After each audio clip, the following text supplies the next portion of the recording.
This past week in the Washington Post, there appeared an op-ed piece called Five Myths About Jesus, subtitled Challenging Everything You Think You Know. Wow, that's pretty ambitious, isn't it? Challenging everything you think you know about Jesus. And it's written by Reza Aslan, who is the author of the recent bestseller, Zealot, The Life and Times of Jesus of Nazareth. Now, what was interesting about this is that Aslan himself has written this book in which he claims that Jesus of Nazareth was a political rebel who was crucified by Rome for his advocacy of violent overthrow of the government. Itself a view about Jesus which I don't think any contemporary historical Jesus scholars today would defend. It's an utter distortion of who Jesus was, and yet this man is challenging everything that we think we know about Jesus. He says in his opening paragraph, perhaps no historical figure is more deeply mired in legend and myth than Jesus of Nazareth. And I thought, gee, that's a remarkable statement. What about Robin Hood? What about Alexander the Great? Aren't these historical figures equally or even more so mired in legend and myth than Jesus of Nazareth? Certainly, I think they are. He then says, outside of the Gospels, which are not so much factual accounts of Jesus, but arguments about his religious significance. And again, I had to stop and think, well, now that's a strange statement. The Gospels are of the genre of ancient biography. They most closely resemble, in the type of literature they are, the ancient lives of prominent Greek and Roman citizens. And these ancient biographies most definitely did have a historical interest in telling the facts that it would illustrate the character and the exploits of their hero. So if the Gospels are, in fact, of the genre of ancient biography, they are intended to be factual accounts of Jesus and not just arguments about his religious significance. But Aslan goes on to say there's almost no trace of this simple Galilean peasant outside of the Gospels who inspired the world's largest religion. And again, I thought to myself, well, that's just not true. Jesus of Nazareth is referred to outside the documents of the New Testament in Roman, in Jewish, and in Christian sources. So that even if all of the New Testament vanished overnight, you would be able to recover the basic outline of who Jesus of Nazareth was.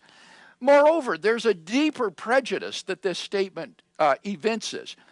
Why say everywhere outside the New Testament or outside the Gospels? Why don't the Gospels count as historical sources? The whole presupposition of this is that the Gospels are not historically reliable sources, and therefore you have to turn to material outside the Gospels. And that's simply not the case. The Gospels are our earliest, most primary sources for the life of Jesus of Nazareth. And it is nothing but sheer prejudice to ignore those primary, earliest sources and turn instead to secondary, derivative, and later sources. Compare, for example, the person of Socrates, the great Greek philosopher. Apart from the dialogues of Plato, there's almost no reference to Socrates in ancient literature. We would have no knowledge of him outside of Plato's dialogues.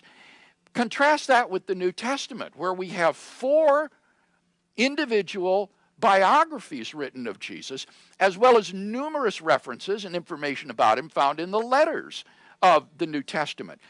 So that in contrast to Socrates, for example, we have a wealth of data about Jesus of Nazareth. In fact, we have more historical information about Jesus of Nazareth than we do for many major figures of antiquity.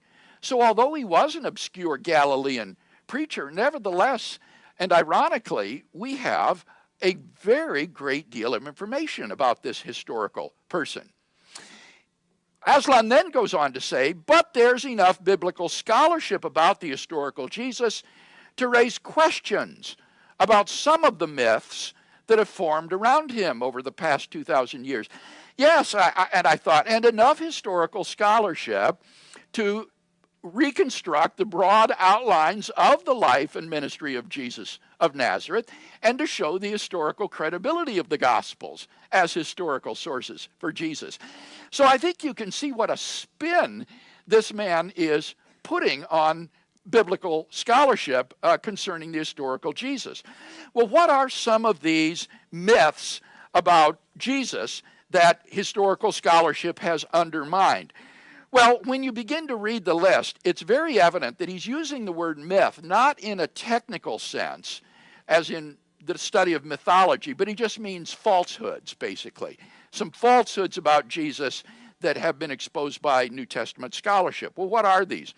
Well, number one is that Jesus was born in Bethlehem. Because Jesus is called Jesus of Nazareth, the assumption made by many scholars is that he must have been born in Nazareth and not born in Bethlehem. The reason that the early Christian church ascribed his birth to Bethlehem is because it fulfills the Old Testament prophecies in Micah that Bethlehem is where Messiah would be born. Now, it's true that a good many scholars are skeptical about Jesus' birth in Bethlehem. But on the other side of this, I think we need to recognize that Jesus' birth in Bethlehem is multiply and independently attested in the New Testament. We have both the Gospel of Matthew and the Gospel of Luke and the sources they use recording that Jesus was in fact born in Bethlehem. And unless you think that Luke knew Matthew's Gospel, that means we have independent sources for Jesus being born in Bethlehem. And notice that this is totally independent of the historicity of the Roman census that Luke describes as to why Mary and Joseph went to Bethlehem. Wholly apart from the historicity of the census, you've got this independent information from Luke and Matthew that Jesus was in fact born in Bethlehem before they moved to Nazareth. Moreover, I think there's very good reason to think that Luke was a traveling companion of Paul. In the book of Acts, beginning in the 16th chapter, Luke suddenly, or the author, suddenly begins to speak in the first person. We traveled from Troas to Samothrace. We went to the place of prayer where we found certain women and so forth. And the author of Luke Acts joined Paul's entourage as he went on his missionary journey around the Mediterranean cities and then traveled back to Jerusalem. Now, what that means is that this author was in a position to do exactly what he said he did in the prologue to Luke's gospel. Namely, he spoke with those who were eyewitnesses to the events of the life of Jesus. And it's not at all impossible that Luke may have, in fact, interviewed Mary, Jesus' mother, about the events relating to his birth. It's very interesting that whereas Matthew's story of Jesus' birth in Bethlehem is told from Joseph's perspective, Luke's is told from Mary's perspective. And it's not at all, I think, improbable that this could reflect historical information that Luke gathered when he was in Palestine or in Israel, speaking to the eyewitnesses to write his gospel. Well, the second point that Aslan mentions is even more trivial, and that is the idea that Jesus was an only child. He rightly points out that although this is a doctrine of the Catholic and Orthodox churches, in the New Testament, Jesus has brothers and sisters. So this isn't an error in the New Testament, is it? This is to say that the New Testament is accurate in saying that Jesus had brothers and sisters, and that later church tradition got it wrong. Thirdly, he says, the idea that Jesus had 12 disciples. And what he points out here is that Jesus had a broader group of people who followed him. Remember, he sent out 70 on one preaching mission, and there were others in the New Testament church in Jerusalem who were disciples of Jesus. And so, Aslan says, yes, he had 12 very close apostles, but then in addition to that, many disciples. Well, Of course. And this doesn't show any sort of error in the New Testament. In fact, there was a group called the 12. They are referred to in the early information that Paul hands on in 1 Corinthians 15, verses 3 to 5, when he says he appeared to Cephas, or Peter, then to the 12. And this is extremely early information going right back to the fountainhead of the mother church in Jerusalem, indicating that there was this core group of 12 that Jesus had selected to follow him most closely. Fourth, Aslan says, is the falsehood that Jesus had a trial before Pontius Pilate. And here he brings out the usual shtick that Pilate was not a weak-willed governor who could be strong-armed by the Jewish authorities. He says the Pilate of history was renowned for sending his troops onto the streets of Jerusalem to slaughter Jews whenever they disagreed with even the slightest of his decisions, and therefore the portrayal of Jesus in the Gospels is false or warped. Well, I think, again, that's just a misreading of the Gospels. We know from Josephus, the Jewish historian, that in AD 26, that's just 4 years before Jesus was presented before Pilate, in AD 26, Pilate assumed the office that he held in Jerusalem of being the Roman prefect there. And he ordered standards bearing the emperor's image to be set up in the city. His predecessors have been very careful to avoid doing this because it offended Jewish sensibilities against images. And yet Pilate ignored them. He put up the standards. The Jewish leaders came and protested to him to bring these standards down, to take them down. And they gathered a crowd of people that protested for several days about this. Finally, Pilate sent Roman soldiers into the crowd, armed with swords. And upon his order, he had them draw their swords from their sheaths, ready to kill the crowd. And at that point, the Jewish leaders bared their necks and said, "Take our lives. We would rather die than compromise on our beliefs." And at that point, Pilate, seeing that a general riot was about to break out, gave in, relented, and took down the standards. Now, that is exactly the same kind of Pilate that you read about in the Gospels. He's not exhibiting weakness. It is his characteristic stubbornness in the face of the demands of the Jewish leadership in Jerusalem. Jesus was brought to him not on Roman concerns, but on Jewish concerns, which for Pilate would be utterly irrelevant. And he could see that these Jewish leaders were trying to manipulate the Romans into executing Jesus because they didn't have the right to carry out capital punishment. And Pilate stubbornly resists the attempts of the chief priests to manipulate him and the Romans into doing their will in executing Jesus. That is until the priests say, "If you do not crucify this man, you are no friend of Caesar's." And then Pilate, seeing that again a riot is about to break out with the crowd, realizing where his political interests lie, gives in and commands Jesus to go to the cross.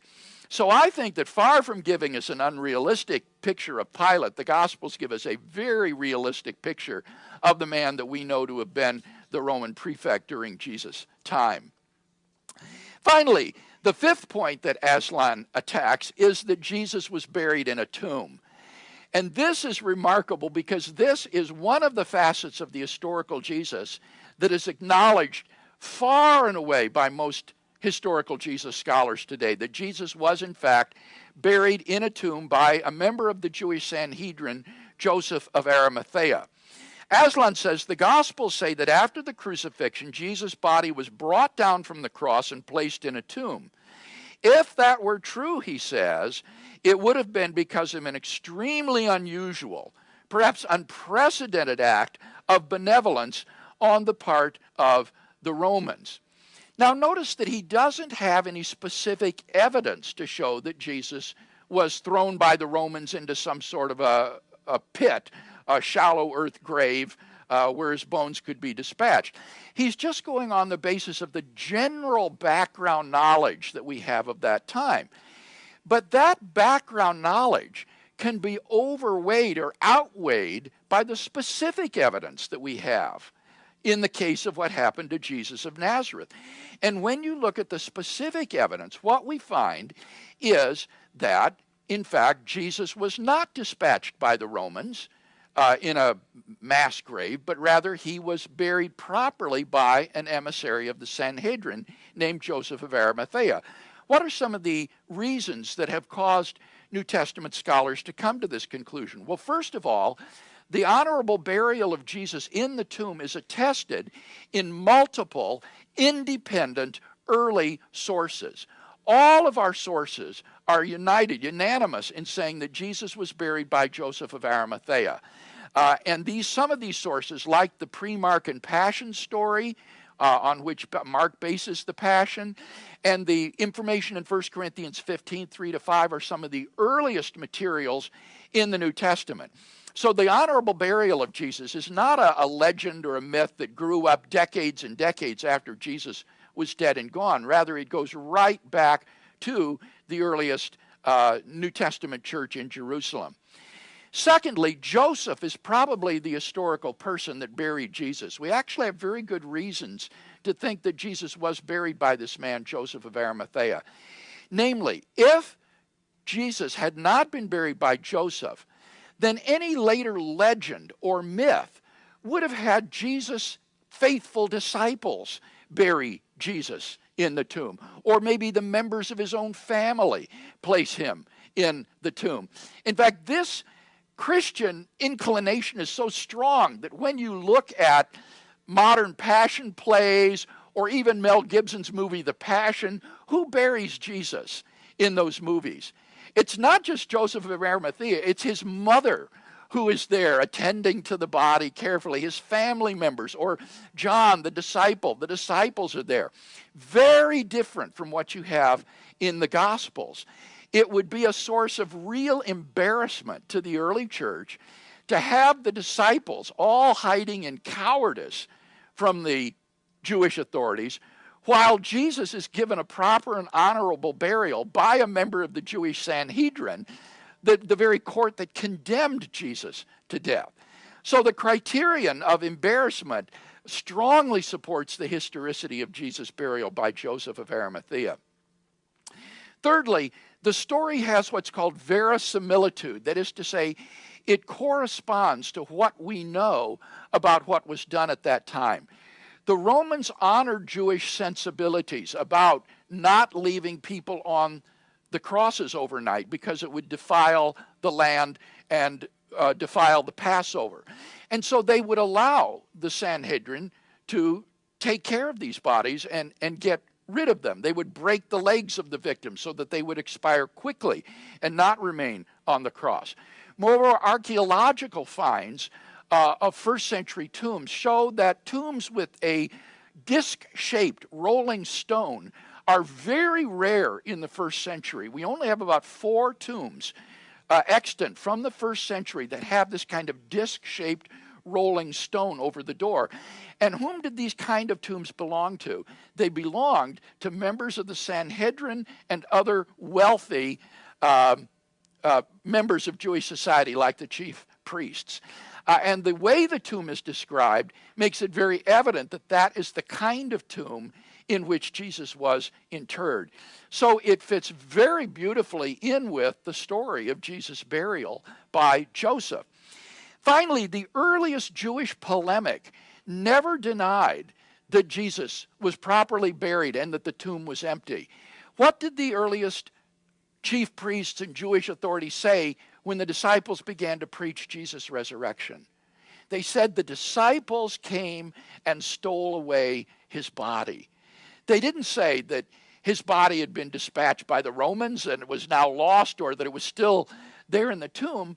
Rather, they tried to explain away why the tomb was empty, so that the earliest Jewish response to the proclamation of the resurrection itself presupposes that Jesus was properly interred in a tomb and that that tomb was found empty.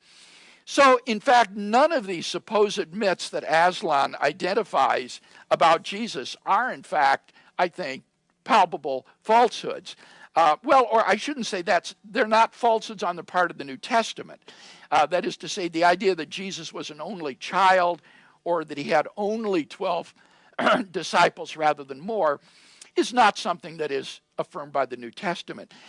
But I think that this editorial is instructive because it shows what kind of disinformation is publicly disseminated in our great newspapers and periodicals today concerning Jesus. And I want you to be aware of that so that you know how to answer those who read these editorials and think that, in fact, Jesus is hopelessly mired in myth and legend.